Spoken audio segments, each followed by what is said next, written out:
Hindi sapat kalakas ng tinig kung ang puso'y nananatiling tahimik.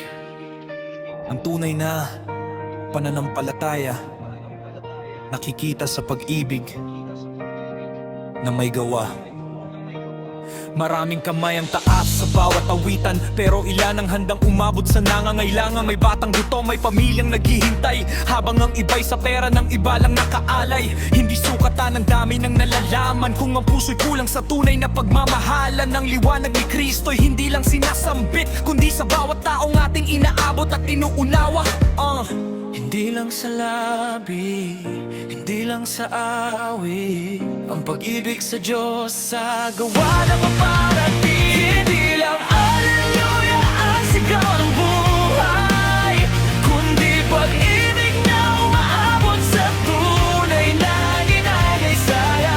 Panalangin ay buhay kung may kasamang gawa, doon makikita ang gawa ng Ama. Kapag ang puso'y marunong magbigay, mas maririnig si Kristo sa ating buhay. Hindi lang salita, hindi lang awit, panalangin na may gawa, ang tunay na pag-ibig. Tama na ang ganit, tama na ang pag-angkin. Kung kapangyarihan ay gamit para lamang sa sarili, mas dakila ang pusong marunong maglingkod, mas dakila ang pusong marunong sumunod. Kapag may sobra ka, matutong magbahagi, may ngiti kang maibabalik sa pusong napapagod. Hindi tayo tinawag para manggibabaw, kundi maging ilaw sa mundong naliligaw.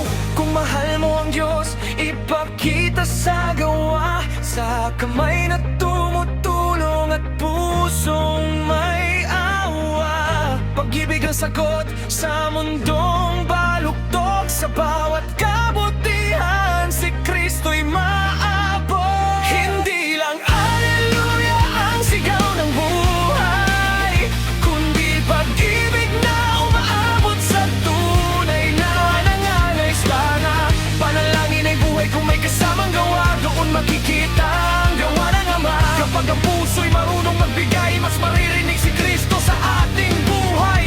Hindi lang salita, hindi lang awit, panalangin na may gawa, ang tunay na pag-ibig.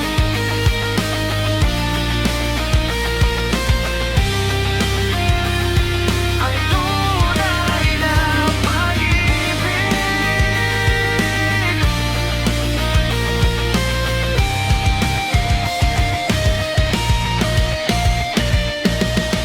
Pag-ibig na may gawa,